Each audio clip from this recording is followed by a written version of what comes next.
So imagine spending 3 years just pouring every spare ounce of your energy into building a side business. Oh, yeah, the classic hustle. Right. You skip weekends, you sacrifice sleep, and eventually you get it to a point where it's actually generating, like $10,000 a month. Which is life-changing for most people. Totally.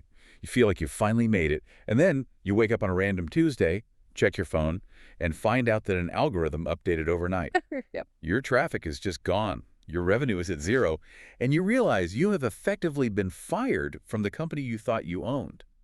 It happens, honestly, every single day. People build what they believe is a sturdy foundation, only to discover they were constructing a house on a fault line they weren't even aware existed. Yeah. They followed the blueprint they were given, but the blueprint intentionally left out all the structural engineering. And that terrifying scenario is exactly why we are doing this today. Welcome to this custom deep dive into a really brilliant document titled How to Move Forward Without Falling into the Same Traps. It's a great read. It really is.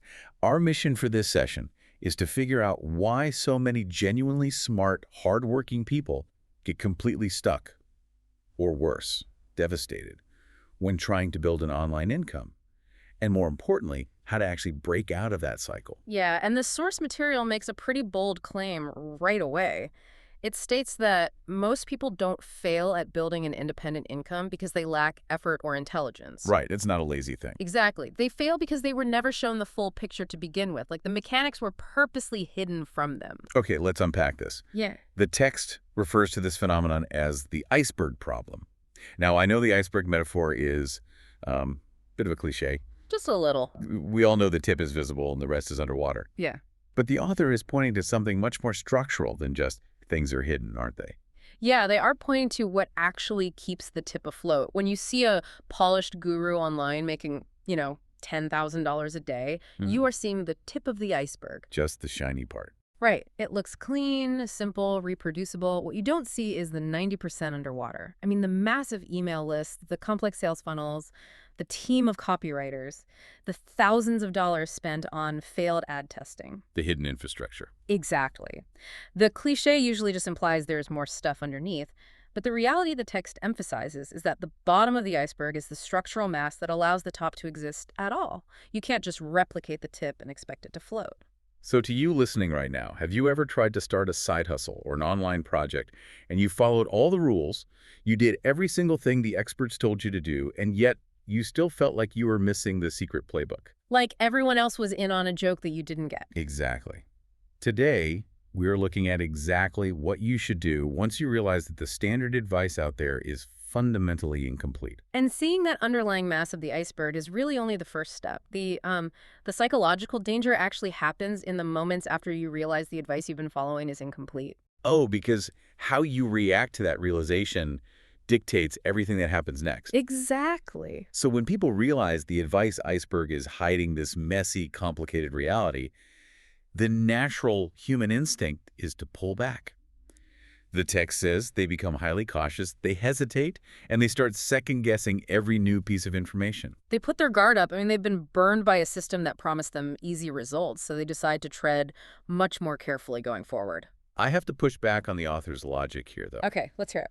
The text treats this caution as a bad thing, but, like, if I step on a rake in my backyard, I'm going to walk a lot slower next time.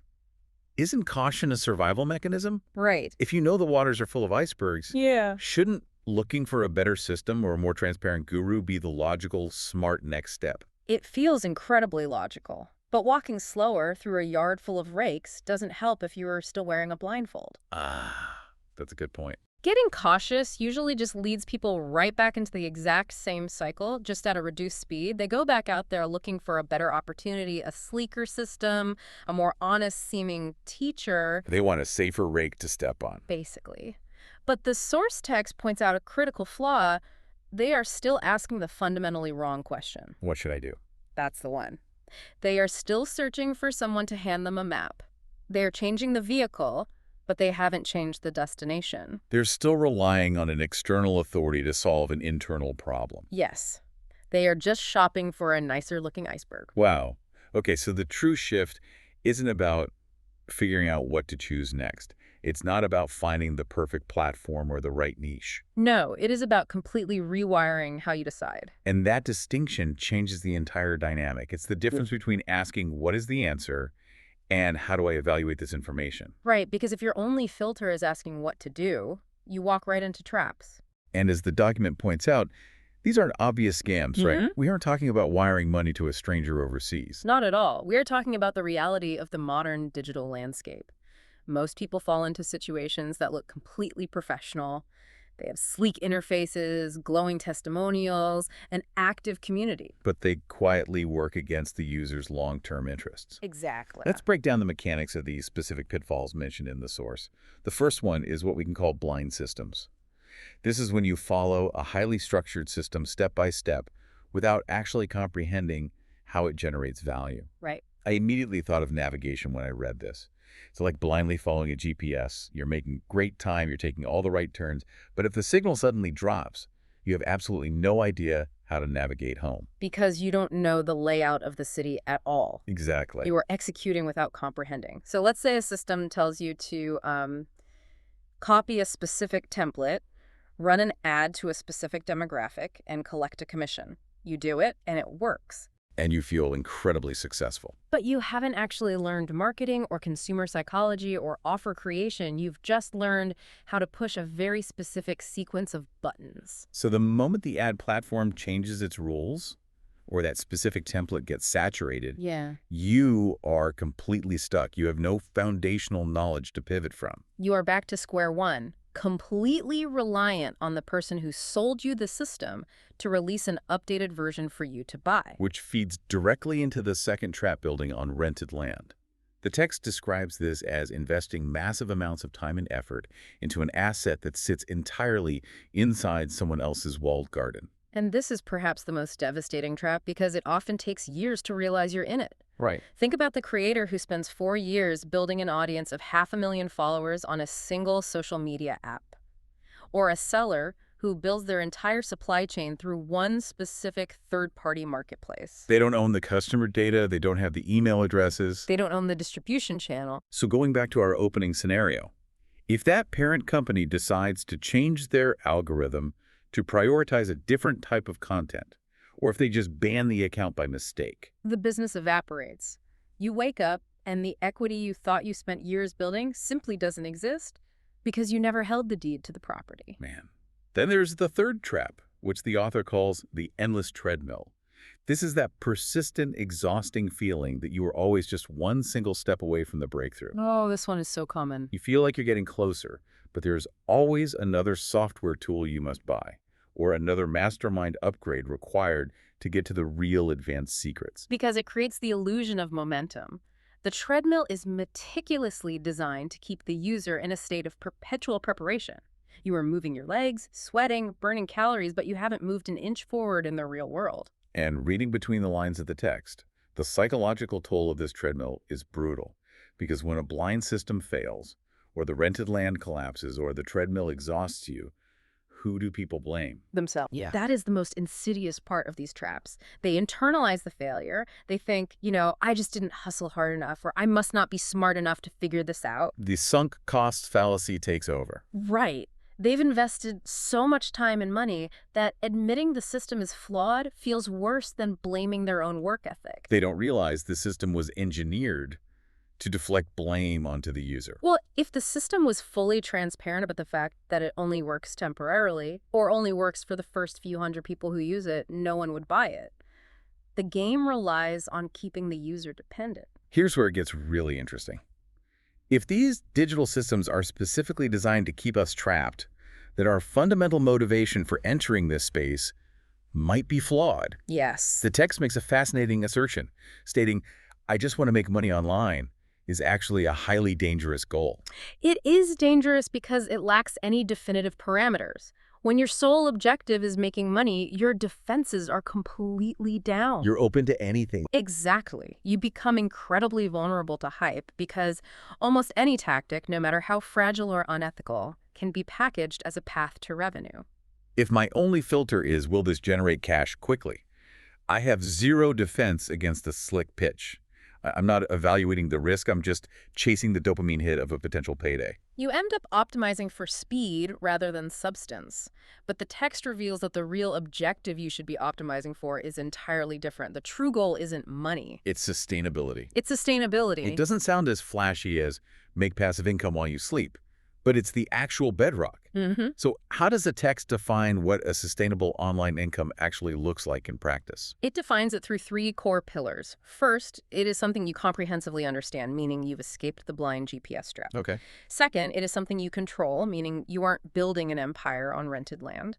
And third, it is resilient. It survives even if external variables like social media trends or software updates shift wildly. The author drops a hard truth here that stopped me in my tracks. They state plainly, without sustainability, you don't really have a business. You have a dependency. That's a powerful way to frame it. All right. If we connect this to the bigger picture, that concept of dependency reframes the entire creator economy.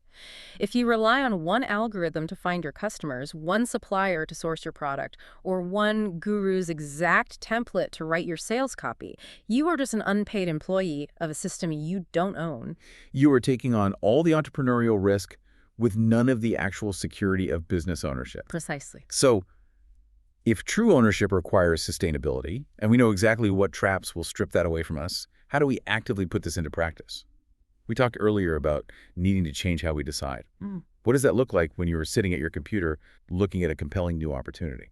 It starts by adopting a new primary question. We have to completely replace "what should I do" with "how do I evaluate this properly before I commit to it?" How do I evaluate this properly?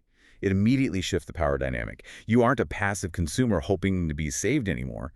You are an active auditor demanding proof. What's fascinating here is the immediate physiological effect that question has. Oh, how so?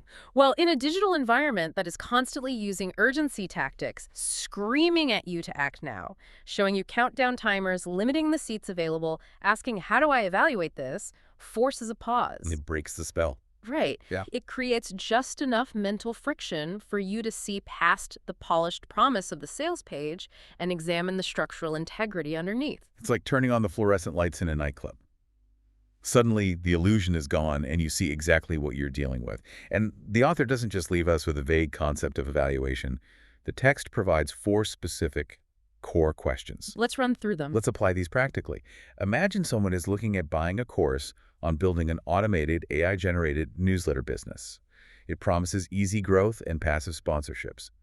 How does this framework protect them? We run it through the gauntlet. Question number 1, do I understand how this works or just how it's described? So applying that to the AI newsletter, the description is, the AI scrapes the news, writes the email, and sends it to subscribers while you collect ad money. That's the pitch. Right. But understanding how it works means asking, where's the AI sourcing the data? Am I liable for copyright infringement? Why would a sponsor pay premium rates for generic bot-written content? If you can only explain the marketing pitch, you fail the first test. You don't understand the mechanics of value creation. Makes sense. Question number 2, am I building something I control or depending on something I don't? This attacks the rented land problem.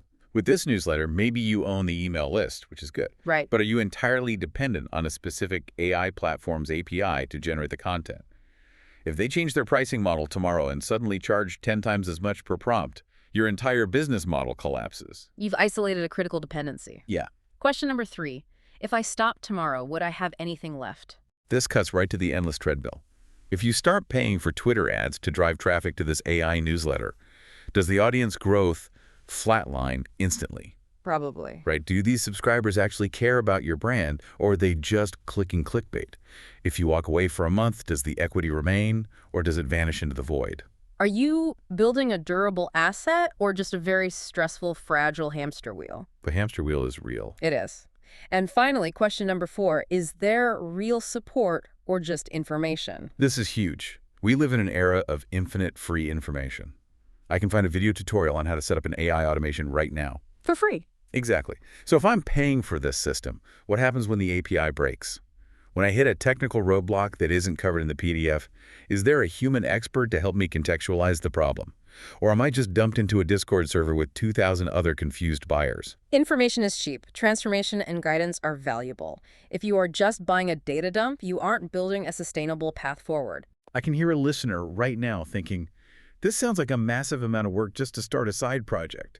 Just wanted to make a little extra income. It is a significant amount of work up front, I won't deny that, Mm-hmm.